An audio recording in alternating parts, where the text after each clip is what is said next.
Hello नमस्कार दोस्तों, this is Nandini and I welcome you all to this platform of AR publication. उम्मीद है आप सब बहुत अच्छे होंगे।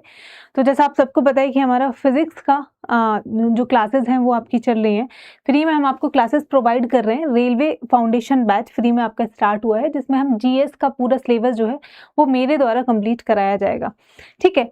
और तो फिलहाल जो है हमारी हिस्ट्री की एंशिएंट वीडियो भी आ चुकी है, तो हिस्ट्री भी हमने स्टार्ट कर दी है और आपका जो फिजिक्स है वो ऑलमोस्ट खत्म होने वाला है। ठीक है, तो कुछ ही क्लासेस और आएंगी तो फिजिक्स खत्म हो जाएगा। उसके बाद हम केमिस्ट्री स्टार्ट करेंगे एंड आफ्टर देन हम जो है अपना बायो खत्म करेंगे। तो इस तरीके से आपका जो है पूरा का पूरा जो हमारा सिलेबस है पूरा खत्म हो जाएगा। ठीक है, हिस्ट्री हमारी कोशिश रहेगी मेरी कि इस मंथ के अंदर वो जो है आपकी पूरी तीनों के तीनों पार्ट आ जाएंगे। तो जिन बच्चों ने अगर अभी तक भी हमारा एंशिएंट हिस्ट्री नहीं देखी है, मैराथन वीडियो है 8 से 9 घंटे की, पूरी जाके देख लीजिएगा। पूरी की पूरी हिस्ट्री की थ्योरी आपकी डिटेल में कवर है, साथ ही साथ जो है हमारे प्रीवियस ईयर क्वेश्चन भी उसमें देखने को मिल जाते हैं। कोई भी क्वेश्चन आपका बाहर से नहीं आएगा, डेफिनेटली मैंने मेक श्योर किया है।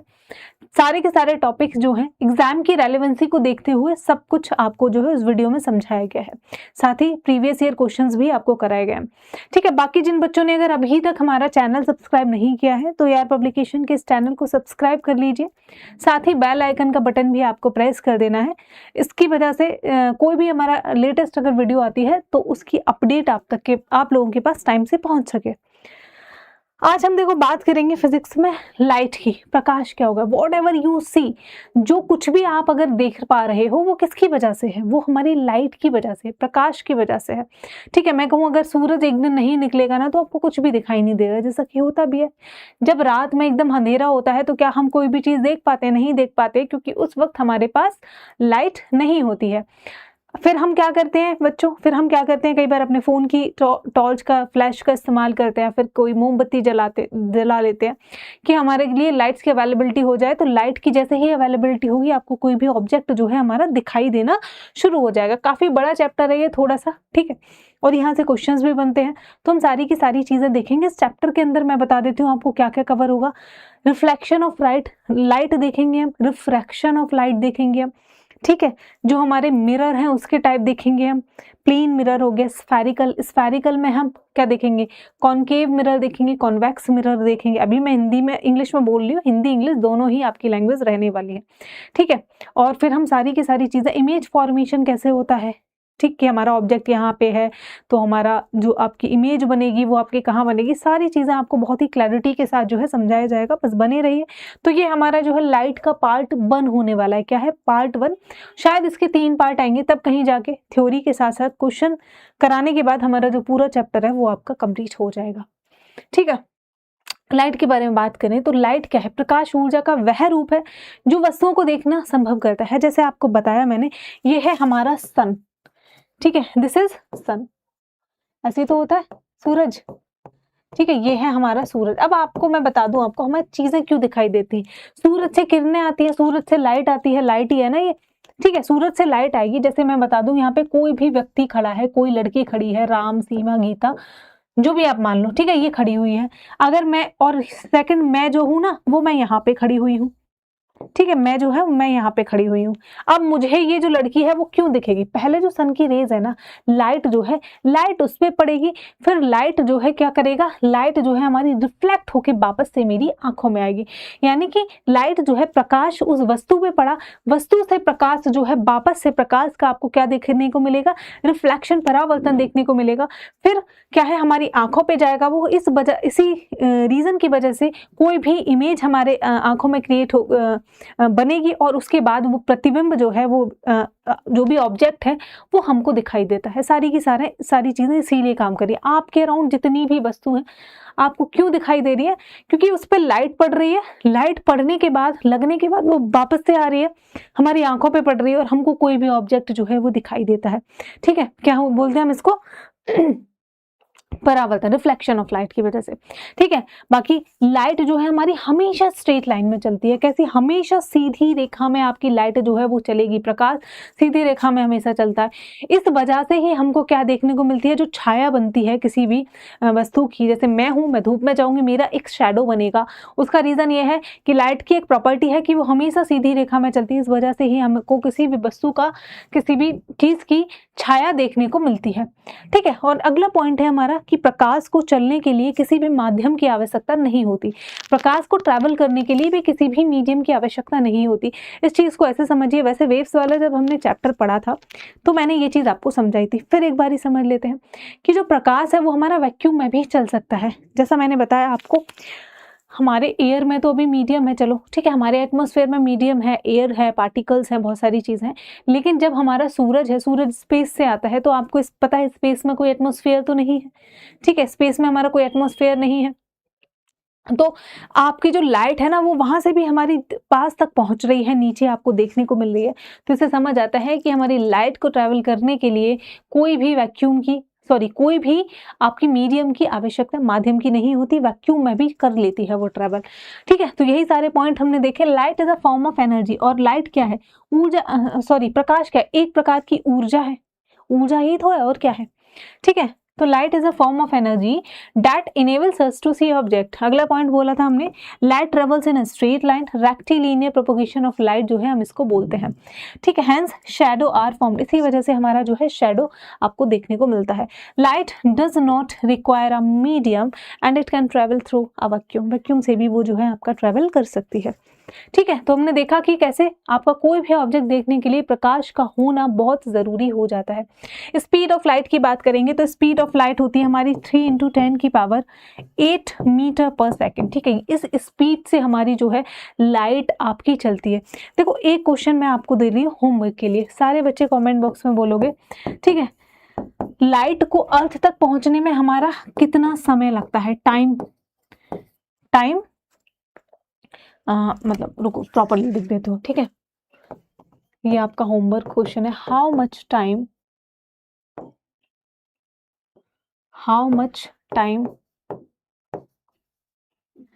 लाइट या फिर sunrays takes to reach on अर्थ।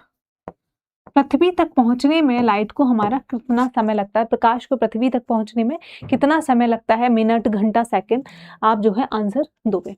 ठीक है, छाया बनती है क्योंकि प्रकाश सीधी रेखा में चलता है, ये हमने ऑलरेडी जो है देख लिया है। ठीक है, अब जो है, अब क्या है हमारा रिफ्लेक्शन ऑफ लाइट। अब हम पहला फिनोमेना देखेंगे, हम बाद में रिफ्रैक्शन भी पढ़ेंगे, लेकिन सबसे पहले हम जानेंगे प्रकाश का परावर्तन क्या चीज होती है।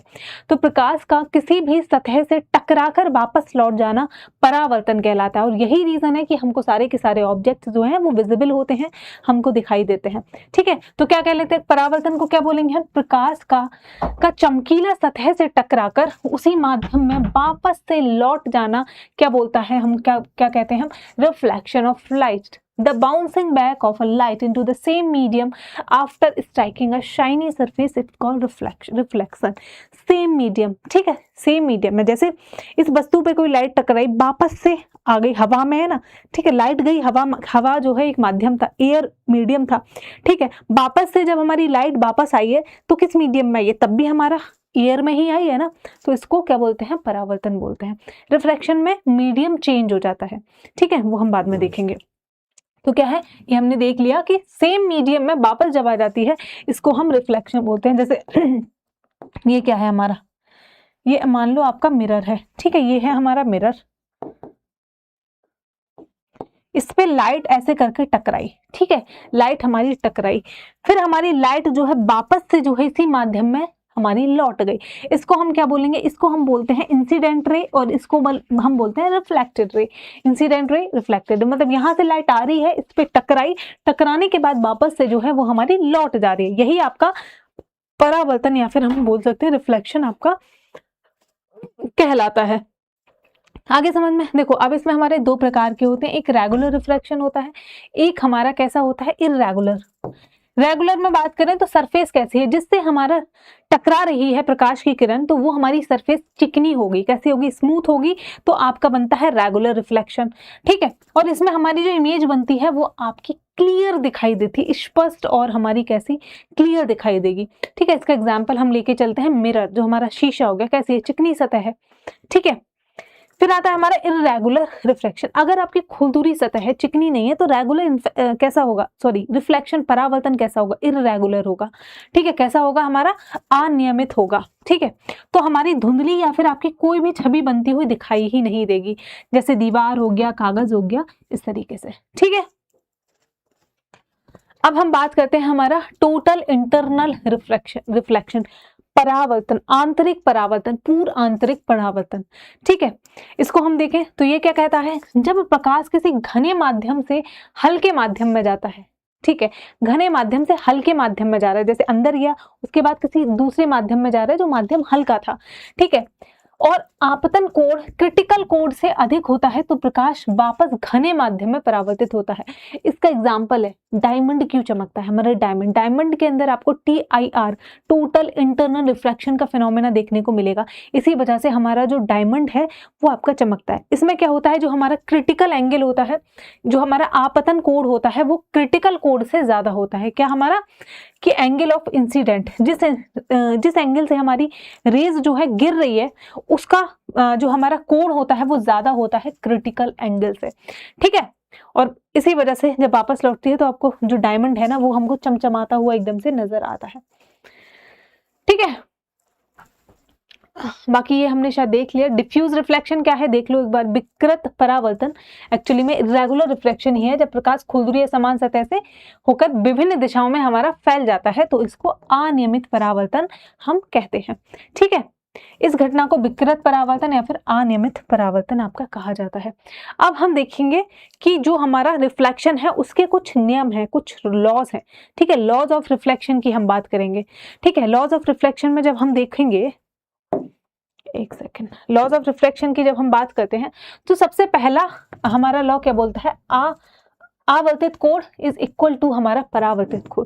देखो ये हमारी सरफेस है, ये हमारी सरफेस है, इस पे आके जो है हमारी प्रकाश की किरण गिरती है, तो इसको क्या बोलेंगे हम, इसको क्या बोलेंगे, हमारा इंसिडेंट रे। ठीक है, क्या बोलते हैं हम इसको, इंसिडेंट रे।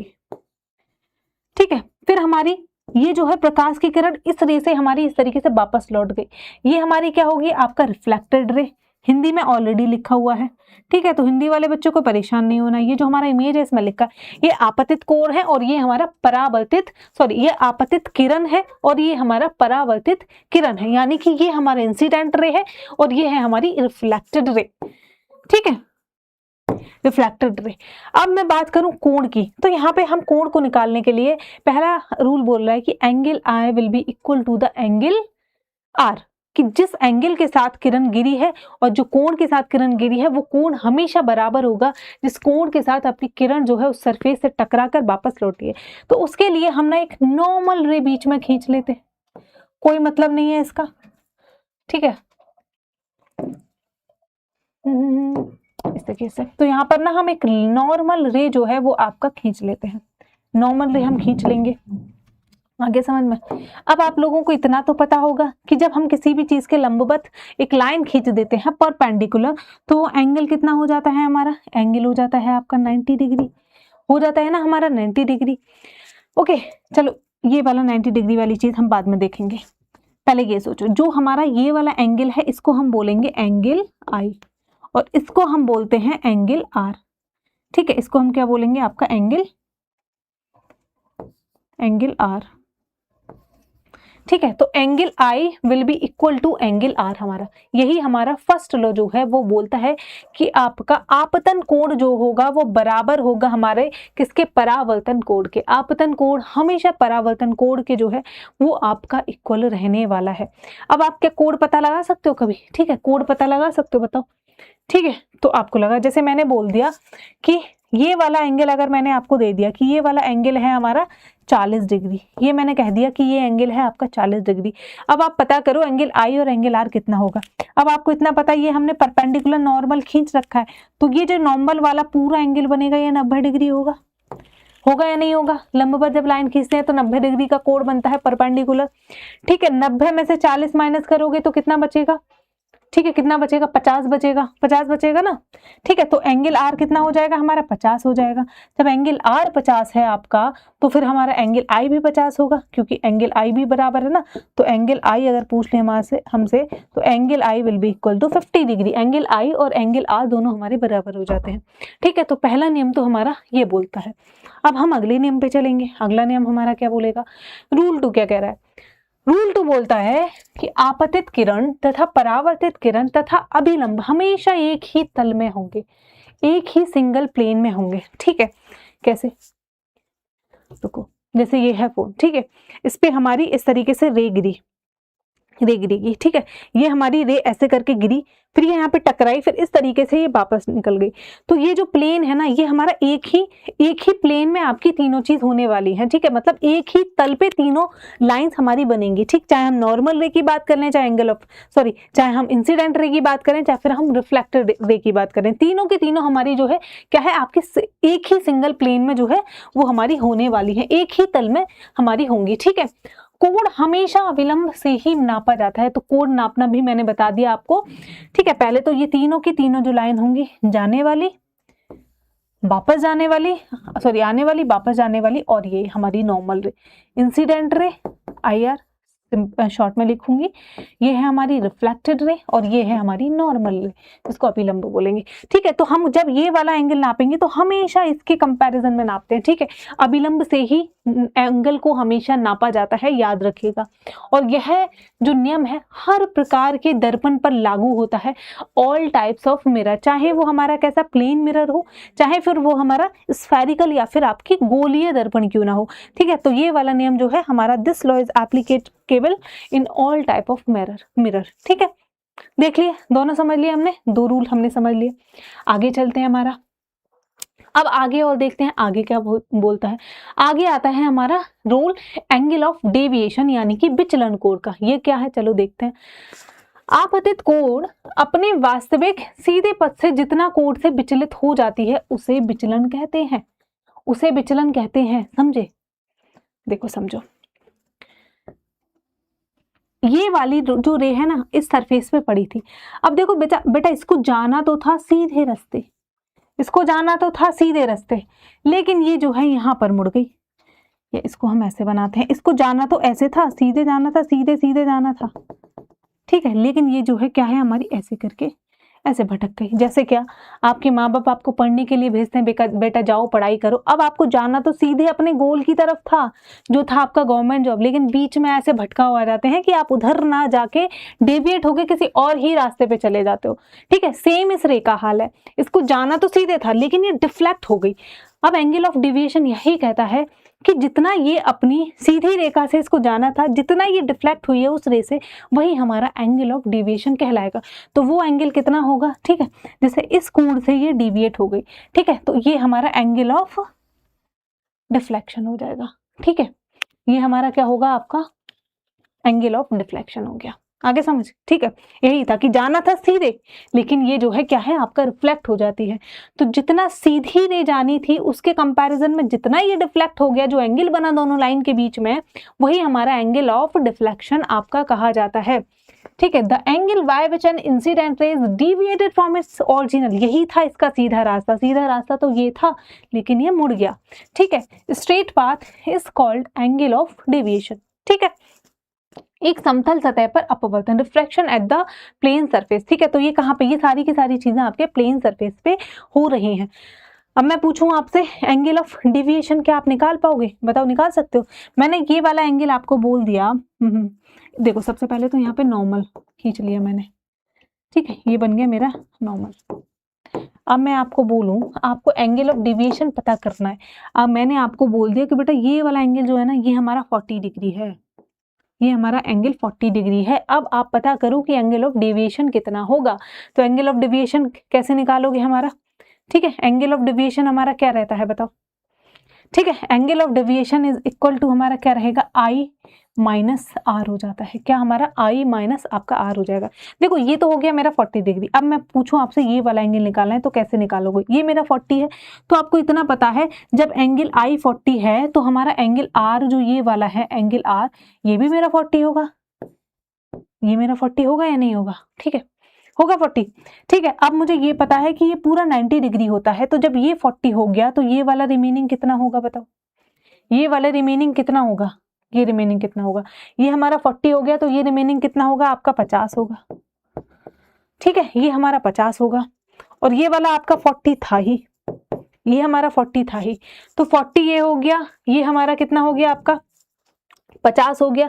अब बचा आपको ये, बस आपको जो है ये पता करना है। ये कैसे पता करोगे, ये कैसे पता करोगे, तो आपको इतना पता है कि कोई भी सीधी रेखा ऐसे जा रही है, अगर उस पे मैं एंगल बनाऊं तो हमेशा एंगल 180 डिग्री होता है या नहीं होता है, होता है ना 180 डिग्री। ठीक है, तो ये 40 है, ये भी 40 है, 40 40 80 हो गया, और ये हमारा कितना है 50 है, तो कितना हो गया 130 हो गया, 130 हो गया। ठीक है, 130 को जब 180 में से माइनस करोगे तो ये वाला एंगल कितना निकलेगा बच्चों, ये एंगल हो जाएगा दोस्तों 50।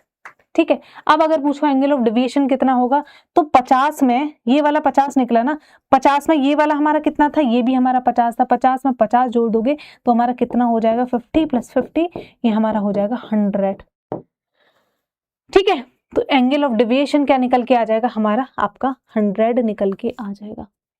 आगे समझ में, ठीक है, आगे समझ में, तो हमारा ये क्या आ जाएगा आपका एंगल ऑफ डेविएशन 100 डिग्री। तो इस तरीके से अगर आपको एक भी एंगल दे रखा है तो एंगल ऑफ डेविएशन जो है वो आप निकाल पाओगे।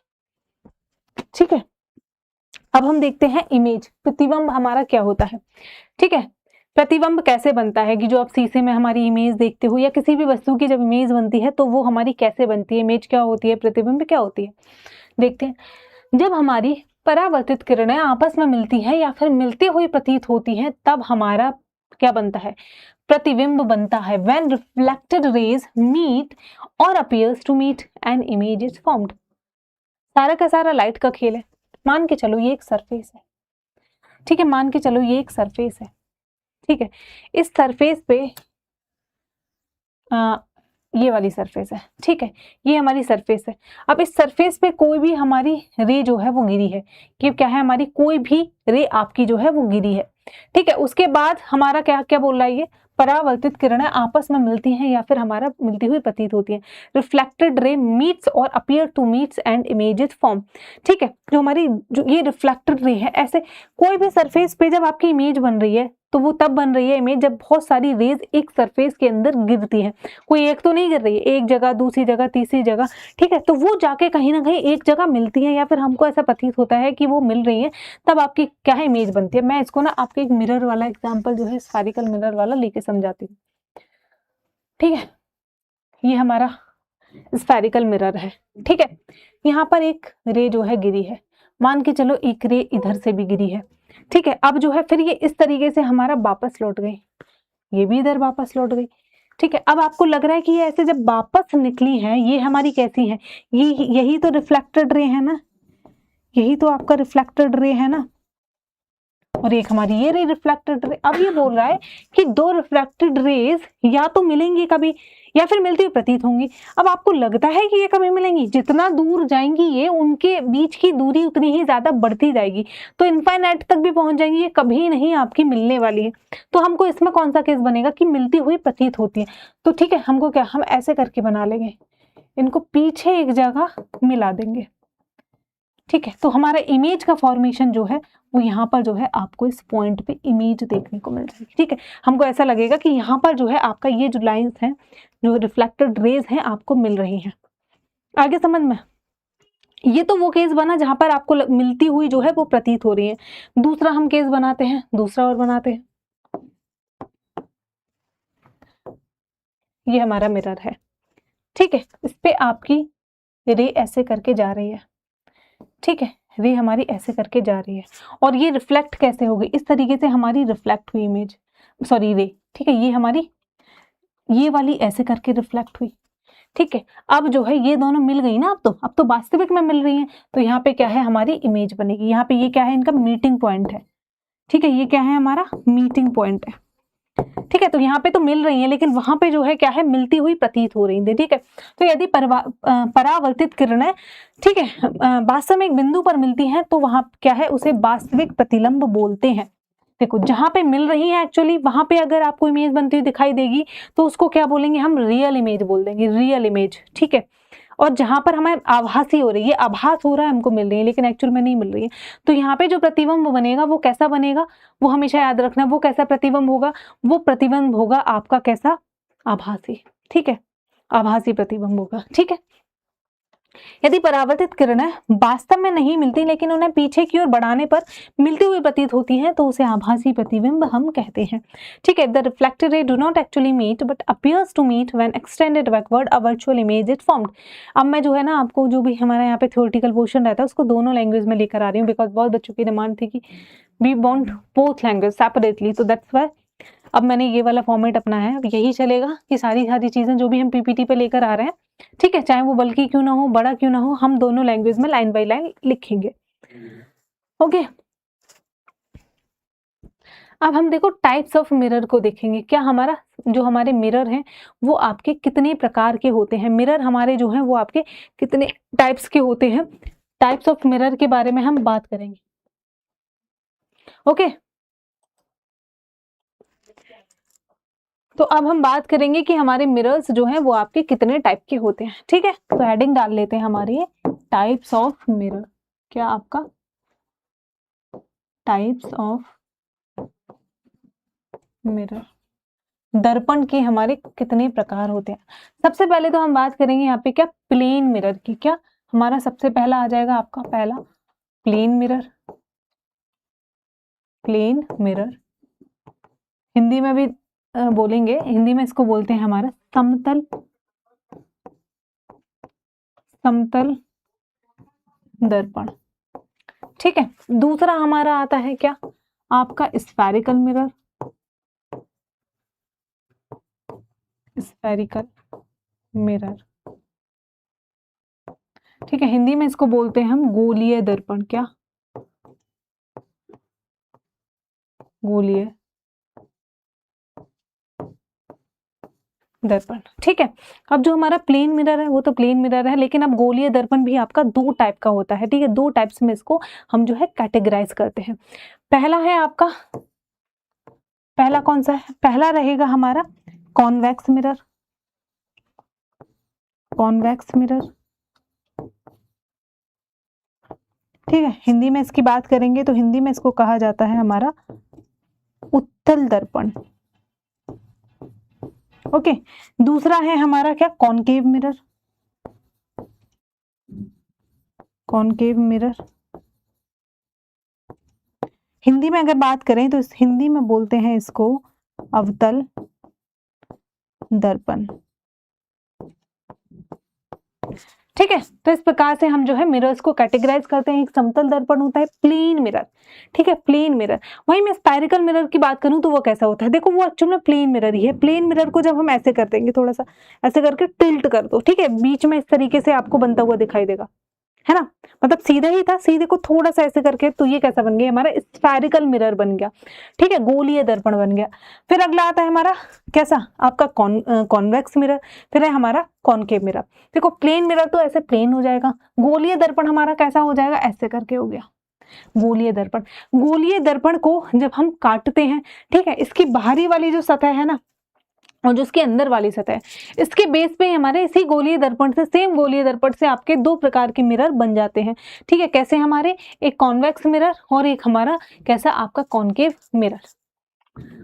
आगे समझ, ठीक है, आगे चलते हैं, हमारे देखते हैं कुछ पॉइंट्स रह तो नहीं गए। हाँ, तो क्या है देख लो एक बारी, स्फेरिकल मिरर की बात करेंगे। अब हम जो है, अब यहाँ से आगे ना, यहाँ से आगे जो है हम स्फेरिकल मिरर के बारे में ही पढ़ने वाले हैं। Spherical mirror is a mirror whose reflecting surface is a part of a sphere.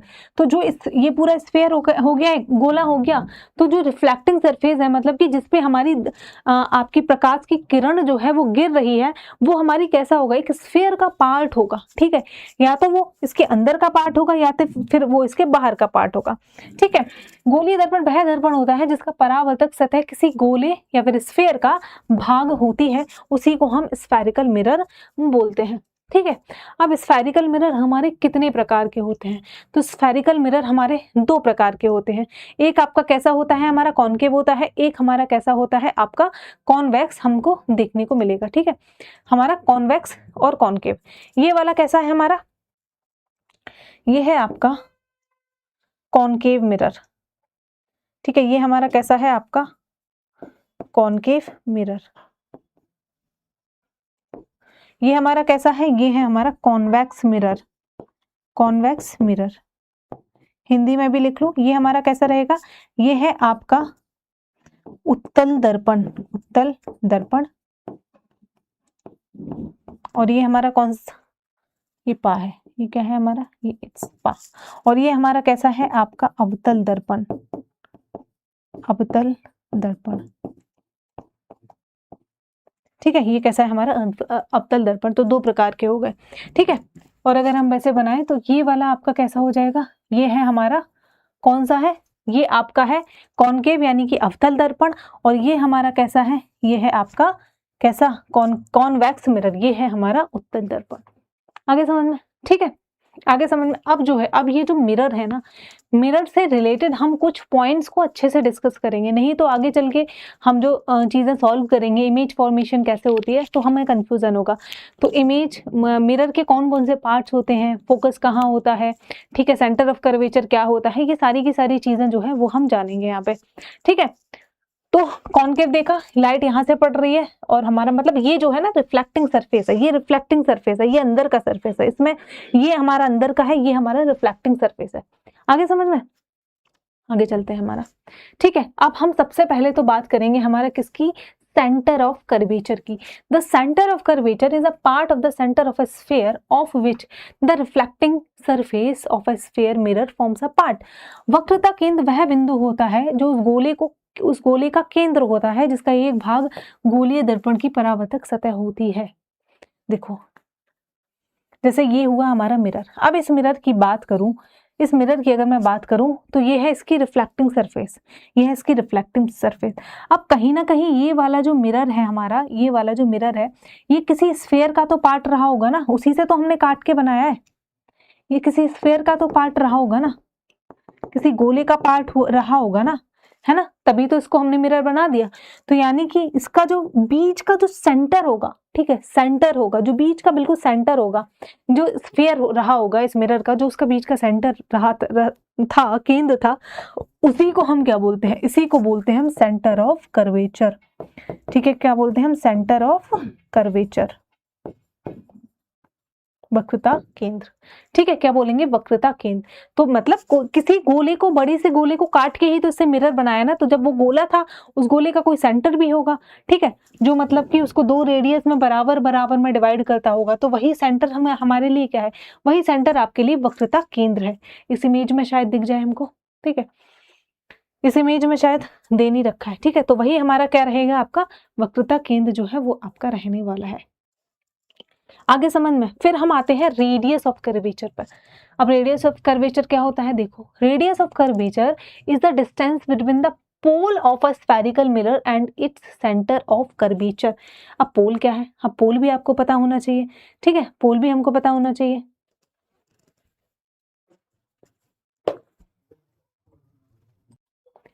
तो देखेंगे अब हम रेडियस ऑफ हमारा कर्वेचर जो है वो क्या होता है। ठीक है, रेडियस ऑफ कर्वेचर हमारा क्या होता है, अभी हमने देखो सेंटर ऑफ कर्वेचर देखा था, ठीक है, ये हमने अभी जो है सेंटर ऑफ कर्वेचर देखा था। ये हमारा मिरर है एक, ठीक है, एक हमारा मिरर ये है, मतलब कि इसकी रिफ्लेक्टिंग सरफेस ये वाली है, इसकी रिफ्लेक्टिंग सरफेस हमारी ये वाली हो जाती है। ये मैंने बता ही दिया था अभी कि हमारा पार्ट ऑफ ए स्फीयर है, ठीक है, हमारा पार्ट ऑफ ए स्फीयर है। ये क्या है, वक्रता केंद्र है, ठीक है, ये क्या है, हमारा वक्रता केंद्र है। इसमें वक्रता केंद्र बाहर की ओर दिखेगा, ठीक है, मिरर मतलब इस टाइप का है ना, ये ऐसे देखो, ठीक है, इसमें वक्रता केंद्र आपको क्या देखने को मिलेगा, अंदर की ओर देखने को मिलेगा।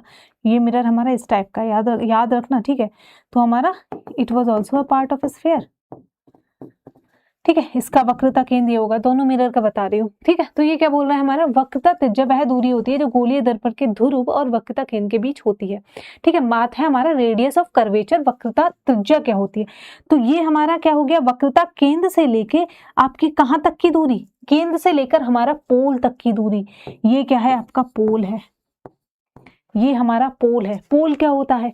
किसी भी मिरर का जो सबसे मिड पॉइंट होगा, उसकी रिफ्लेक्टिंग सरफेस का, उसकी परावर्तन जो सतह है उसका सबसे मिड पॉइंट जो होगा वो उसको पोल बोलते हैं, उसको हम ध्रुव बोलते हैं। उसको हम क्या बोलते हैं? ध्रुव बोलते हैं।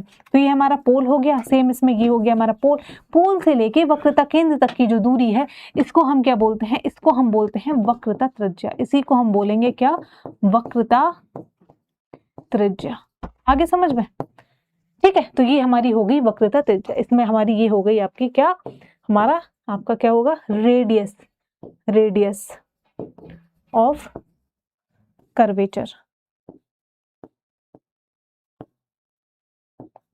ओके, आगे समझ, अगले देखते हैं। नेक्स्ट क्या है हमारा? पोल। पोल हमने अभी देखा, गोलीय ध्रुव गोलीय दर्पण की वह परावर्तक सतह का मध्य बिंदु होता है। तो बिल्कुल हमारा क्या है? मिडिल पॉइंट होता है परावर्तक सतह का। ठीक है, मिडिल पॉइंट मैं इसलिए बता रही हूँ, ठीक है, अगर यहाँ से यहाँ तक इसका ये मिड पॉइंट हो गया ना, समझे, यही है ना, तो ये है हमारा पोल। ठीक है, अब आप ये नहीं बोलोगे ये पोल हो जाएगा, नहीं, ये पोल नहीं होगा। ठीक है, इसीलिए यहाँ पर भी हमने पोल ध्यान में रखा। ऐसे तो हम यहाँ को भी मान लेते, रेडियस तो सेम ही रहता, बट नहीं, हमको इस जो हमारा मिरर है ना उसका सबसे बीच का पॉइंट देखना है हमको। ठीक है, हमको क्या है उसका, क्या हो गया, नहीं हो रहा, ओके ओके ओके, चलो ठीक है। तो हमको क्या है? उसका सबसे बीच वाला पॉइंट देखना है, वो हमारा ध्रुव कहलाता है, पोल कहलाता है। पोल हमने देख लिया। अगला क्या बोलता है आपको? मुख्य अक्ष वह सीधी रेखा होती है। अब हम बात करेंगे देखो प्रिंसिपल एक्सिस की। प्रिंसिपल एक्सिस हमारा क्या होता है? मुख्य अक्ष जिसको हम बोले। तो मुख्य अक्ष की बात करोगे, मुख्य अक्ष हमारी वो सीधी रेखा होती है जो गोलीय दर्पण के ध्रुव यानी कि पी तथा वक्रता केंद्र से होकर गुजरती है। सोचो, ठीक है, गोलीय दर्पण ध्रुव से लेके तथा वक्रता केंद्र से होकर जो गुजरती है, principal axis is a straight line that passes through the pole and the centre of curvature of a spherical mirror. दोनों मिरर बनाते हैं। ये सेंटर ऑफ कर्वेचर हो गया, ये हमारा पोल हो गया। ठीक है, सी लिखूंगी सेंटर ऑफ कर्वेचर, इसको लिखूंगी पोल। दूसरा मिरर भी हम बना लेते हैं, ये हो गया इसका पोल, ये हो गया इसका हमारा सेंटर ऑफ कर्वेचर। ठीक है, अब जो है इससे सीधा पास होके जाती है, इससे पास होके सीधा ऐसे करके स्ट्रेट यहाँ तक जाए। ये पूरा हमारा स्फीयर ऐसे करके गोल रहा है ना, ये था ना ये। ठीक है, सेम हम इस वाले केस में भी देखेंगे, ये पूरा एक स्फीयर का पार्ट था ना, गोलीय दर्पण का पार्ट था ना, तो ये जो है इन दोनों को इस तरीके से हमारा पार करके जाएगी। इसको हम क्या बोलते हैं? इसी को बोलते हैं प्रिंसिपल एक्सिस। ठीक है, तो इन दोनों को क्या है आपका पार करके जाएगी पोल, और हमारा सेंटर ऑफ कर्वेचर यानी कि वक्रता केंद्र जो होगा उसको ही हम बोलेंगे क्या? आपका क्या बोलते हैं हम? प्रिंसिपल एक्सिस, या फिर हम मुख्य अक्ष बोलते हैं। अब तक हमने क्या क्या देखा? सेंटर ऑफ कर्वेचर देखा, वक्रता केंद्र, किसी भी स्फीयर का जो सबसे बीच वाला पोर्शन रहा होता है, बीच वाला पॉइंट। पोल देखा हमने, पोल हमने देखा मिड वाला पॉइंट है जो हमारा मिरर है उसका, उसकी रिफ्लेक्टिंग सरफेस का जो सबसे मिडिल वाला पॉइंट है। ठीक है, फिर हमने क्या देखा? Principal axis. प्रिंसिपल एक्सिस क्या होती है? प्रिंसिपल एक्सिस होती है जो दोनों को आपका क्रॉस करके लाइन जाती है, वो हमारी क्या कहला रही है? वो हमारी कहला रही है प्रिंसिपल एक्सिस। देखो अब हम नेक्स्ट चलेंगे हमारे प्रिंसिपल फोकस, या फिर इसको हम बोल सकते हैं मुख्य फोकस पर। ये क्या होता है हमारा, देखते हैं।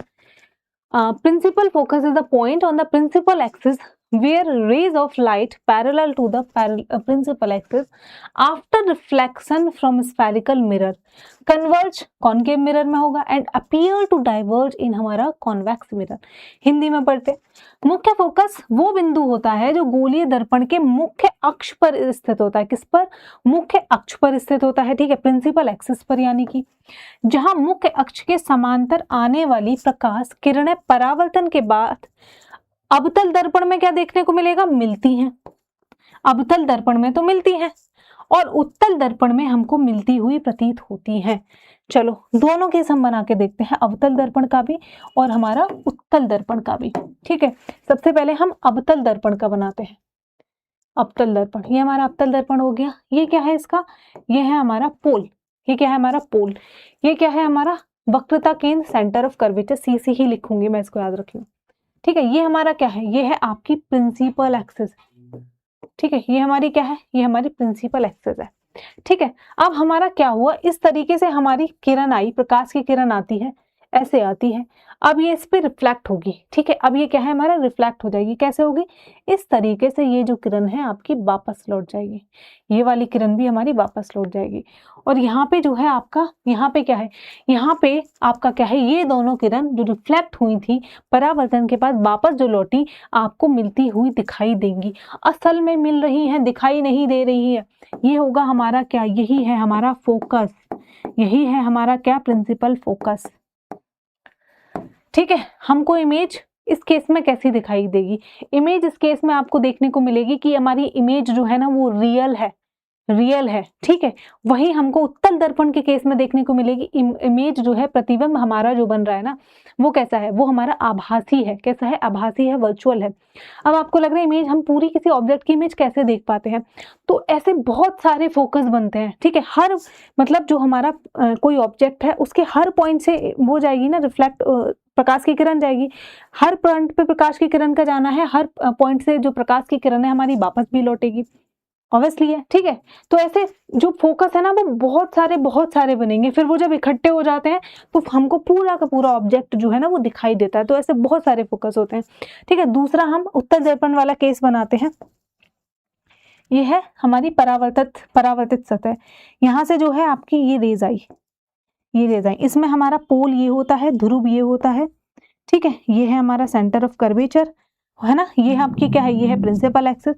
अब जो है ये हमारी जो किरण गिरी वो इस तरीके से वापस लौट गई, असल में तो मिली ही नहीं है, वापस लौट गई। अब आपको लगता है कि ये दोनों कभी मिलेंगी, नहीं। ये हमारा ठीक से बना लेना, रुको रुको रुको, इस तरीके से, ठीक है। ये जितनी ज्यादा दूर जाती जाएंगी ना उतने ही इनके बीच की डिस्टेंस बढ़ती जाएगी, लेकिन ये हमको मिलती हुई प्रतीत होती है कहाँ, पीछे कहीं, ठीक है, ठीक है। हमको कहाँ, पीछे कहीं लगेगा कि ये दोनों मिल रही हैं। जिस जगह पे ये मिलेंगी यही हमारा क्या हो गया, यही हमारा क्या होता है, आपका प्रिंसिपल फोकस, ठीक है। यही हमारा क्या होता है, प्रिंसिपल फोकस होता है। इस केस में कैसी बनेगी इमेज, इमेज बनेगी हमारी आभासी, वर्चुअल।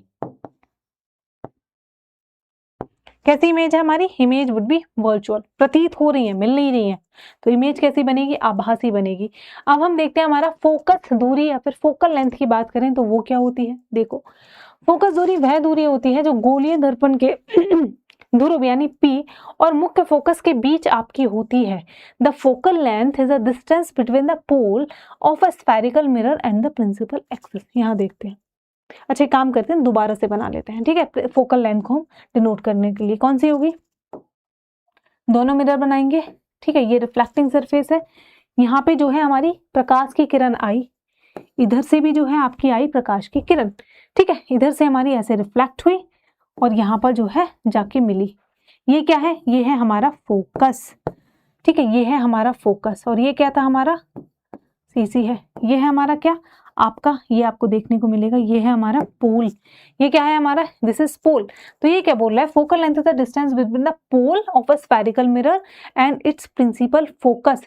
तो यहाँ से लेके यहाँ तक की जो डिस्टेंस है, यहाँ से लेके यहाँ तक की जो डिस्टेंस है, ये हमको क्या देखने को मिलेगी, इसी को हम बोलेंगे फोकल लेंथ, ठीक है। यही हमारी क्या हो गई, आपकी फोकल लेंथ हो गई। आगे समझ में, दूसरा केस बनाते हैं इमेज का, मिरर का। ये हमारी सरफेस है, यहाँ से आपकी किरण आई, ओके, यहाँ से हमारी क्या है, आपका रिफ्लेक्ट हो गई। ये हमारा क्या था, ये हमारा पोल था। आपको बार बार बना के दिखा रही हूँ ताकि आप सीख जाओ, ठीक है। फिर हमारा क्या था, इस तरीके से आपको लगा कि हमारी जो है प्रकाश की किरण है, सॉरी ये ठीक से नहीं मिलाई, ठीक है। हमको लगा कि यहाँ पे जो है ये कहीं ना कहीं दोनों मिल रही हैं, ठीक है। बिल्कुल इस पॉइंट पे मिलेगा, यहाँ इमेज में बनाते समय मुझसे थोड़ा ऊपर नीचे हो रहा होगा, तो ठीक है वो मत ध्यान देना, बिल्कुल इस पे ही मिलेगा हमारा। तो ये हमारा क्या हो गया, ये हमारा हो गया आपका फोकल लेंथ, फोकल लेंथ। आगे समझ में, आगे चले, ठीक है। अब ये है हमारी फोकस दूरी, ये हमारा फोकस से लेके आपका जो पोल है, ठीक है, ये प्रिंसिपल एक्सिस पे ये हमारा क्या हो जाता है, ये हमारा हो जाता है आपका फोकल लेंथ, ये हमारा क्या हो जाता है, आपका फोकल लेंथ हो जाता है ये। आगे समझ में, ठीक है। अब हमारा आता है centre of curvature. Centre of curvature क्या रहता है हमारा, सी। तो C बराबर हो जाता है हमारा सेंटर ऑफ कर्वेचर आपका 2F, ठीक है, क्या होता है हमारा 2F। यहाँ पे एक रिलेशन देखेंगे तो अगर F बराबर बात करेंगे हम, F बराबर होता है R/2। R क्या है? R है हमारा रेडियस ऑफ कर्वेचर। क्या है R हमारा? Radius of curvature. क्या यहाँ से लेके यहाँ तक की जो दूरी है ये रेडियस है ना, सेंटर ऑफ कर्वेचर से लेके ये जो दूरी होगी पूरी ये रेडियस है ना किसी भी स्फीयर की। तो हमारा क्या रहेगा आपका F बराबर R/2, ठीक है। F बराबर, फोकस बराबर होता है रेडियस डिवाइड बाय 2, ठीक है। तो R निकाल लो, R बराबर हो जाएगा हमारा 2F, R बराबर हो जाएगा हमारा 2F। आगे समझ में, ठीक है। तो ये इन दोनों के बीच में हमारा रिलेशन आ जाता है। तो हमारा जो फर्स्ट टॉपिक है वो यहाँ पर जो है हमारा खत्म हो जाता है। अगले में या तो हम देखेंगे कि हमारा इमेजेस के फॉर्मेशन, यही देखेंगे हम एक्चुअली में कि जो हमारा इमेजेस के फॉर्मेशन कैसे होते हैं कॉन्वेक्स मिरर पे, कॉनकेव मिरर पे, क्योंकि ऐसे आपको सवाल बहुत पूछे जाते हैं कि इमेजेस, हमारे इमेज जो है, हमारे जो ऑब्जेक्ट है, जो वस्तु है वो यहाँ पर प्रेजेंट है तो उसका प्रतिबिंब कहाँ बनेगा, उसका प्रतिबिंब जो है वो आपका कहाँ बनेगा, ठीक है। तो ऐसे क्वेश्चन बहुत पूछे जाते हैं, तो उस क्वेश्चन को करने के लिए आपको जो है इमेजेस एक्चुअल में बनाना आना चाहिए, ठीक है। जैसे जैसे वो एक लाइन बोल रहा है आपको ड्रॉ करना आना चाहिए। अच्छा, फिर तुरंत इमेज आप बता दोगे कि इमेज हमारी बनी कहाँ पे है और इमेज हमारी बनी कैसी है, इन्वर्टेड बनी है, हमारी वर्चुअल बनी है, आपकी कैसी बनी है, ठीक है। तो ये सारी की सारी चीजें जो है आप बता दोगे। बाकी देखो टॉपिक, हर टॉपिक जितने भी मैंने कराए हैं, मैं बार बार बोलती हूँ आप लोगों से कि सेल्फ स्टडी भी आपको करनी होगी, और सेल्फ स्टडी के लिए ज़रूरी है आपके पास एक ऐसा सोर्स होना चाहिए इन्फॉर्मेशन का जहाँ सारी की सारी चीज़ें आपको एक जगह पे डिटेल में मिल जाए। तो उसके लिए आपको कहीं भटकने की ज़रूरत नहीं है। हमारी रेलवे सामान्य विज्ञान की किताब है, इस किताब को आप अभी ऑर्डर कर सकते हैं, लिंक हमको आपका जो है डिस्क्रिप्शन में हमने दे दिया है, ठीक है। किताब की स्पेसिफिकेशन की मैं बात करूं तो इस किताब के अंदर मिलती है आपको थ्योरी, डिटेल थ्योरी है, जीएस का पूरा सिलेबस कवर अप है, साइंस की तीनों के सब्जेक्ट्स आपको देखने को मिल जाएंगे, history, geography, polity, economics, static, GK, सारे के सारे सब्जेक्ट्स जो है ना वो इसके अंदर आपको कवर है, ठीक है। तो वन स्टॉप सॉल्यूशन है सारे के सारे हमारे रेलवे एग्जाम्स के लिए। इतना ही नहीं, साथ ही इसमें वन लाइनर्स मिलेंगे आपको, ठीक है। वन लाइनर्स में हमारे वो पॉइंट्स मौजूद हैं जो रिपीटेडली आपके एग्जाम्स में पूछे जाते हैं, हैशटैग करके हमने लिख रखा है कि ये पॉइंट जो है ना इतनी बार एग्जाम में आपके क्वेश्चन की फॉर्म में आया हुआ है और आगे भी फिर संभावना है कि दोबारा से पूछा जा सकता है, ठीक है। उसके साथ ही आपको लगभग 4500 से ज्यादा प्रीवियस ईयर क्वेश्चन जो है ना वो इस किताब में देखने को मिलते हैं। किसी रेलवे के एक एग्जाम के नहीं, डिफरेंट एग्जाम के रेलवे के सारे क्वेश्चंस का यहाँ पे कंपाइलेशन है। और किन सालों के? 2018 से लेके 2025 के तक जितने भी रेलवे के एग्जाम हुए हैं सारे एग्जाम्स का कंपाइलेशन क्वेश्चंस का जो है आपको इस वीडियो के अंदर, सॉरी इस बुक के अंदर देखने को मिल जाएगा। और कोई भी दिक्कत नहीं है, हिंदी वाले स्टूडेंट हिंदी में ऑर्डर कर सकते हैं, इंग्लिश वाले इंग्लिश में। ऑफर अभी चल रहा है, बाइलिंगुअल किताब है, ठीक है। 299 रुपए में आपको जो है मिल जाएगा one stop solution, theory, one liner plus हमारा प्रीवियस ईयर क्वेश्चन। बाकी जो है इस क्लास की जो पीडीएफ है वो हमारी टेलीग्राम चैनल पे आपको मिल जाएगी। बाकी अदर भी यहाँ पे फ्री में पीडीएफ्स आपको प्रोवाइड की जाती हैं। जैसे अभी फिलहाल हमने जो है पूरे साल का आपको पूरा साल का कंपाइलेशन करंट अफेयर का दिया हुआ है, तो वो भी आप यहाँ से जो है डाउनलोड कर सकते हो। भटकने की कहीं भी ज़रूरत नहीं कि एग्जाम्स आ जाते हैं ना तो 2 दिन पहले लगता है कहाँ से पूरे साल भर का हमको करंट अफेयर मिल जाए, ठीक है। तो वो भी यहाँ पे गिवन है और हमने बहुत सारी फ्री ई बुक्स दी गई हैं। आप पीडीएफ वाले सेक्शन में जाएंगे, ठीक है, डॉक्यूमेंट्स वाले में, वहाँ पे आपको देखने को मिल जाएगा जितनी भी फ्री बुक्स हैं वो सारी की सारी यहाँ पे अवेलेबल है। And last but not the least, lecture आपको कैसा लगा, चीज़ें पसंद आई नहीं आई, कौन सा ऐसा टॉपिक है जो आपको कम समझ में आया, कौन सा बहुत बेहतर समझ में आया, तो ये सारे के सारे अपने थॉट्स जो हैं वो आपको कमेंट बॉक्स में लिखने हैं। वैसे ये अभी मोनोलॉग ही है बिकॉज अभी लाइव क्लास नहीं है तो मैं ही बोलती हूँ और आप लोग सुनते हैं, बट इसको क्या है मोनोलॉग ना करके डायलॉग आपको बनाना है। इसके लिए ज़रूरी है आपके जो व्यूज़ हैं, आपके जो थॉट्स हैं वो आपको कॉमेंट बॉक्स में लिखने हैं, ठीक है। जो भी आपका फीडबैक हो, अच्छा हो, बेकार हो, जो भी चीज़ें हैं लिखिए, एंगेजमेंट एक्चुअली बढ़ाइए अपना, ठीक है। और साथ ही वीडियो को लाइक करिए और चैनल पे अगर आप पहली दफ़ा आए हैं तो चैनल को भी सब्सक्राइब जो है वो आप कर सकते हैं। बाकी जितने भी मैंने होमवर्क में आपके साथ क्वेश्चन पूछे हैं, ठीक है, उनका जवाब भी आपको कमेंट बॉक्स में देना है, इससे पता चलेगा कौन सा बच्चा कितना सिंसियर है। Okay, so that was all for today class. अगली क्लास में मिलेंगे इसी टॉपिक के अगले पार्ट के साथ। तब तक के लिए bye bye, take care, all the best.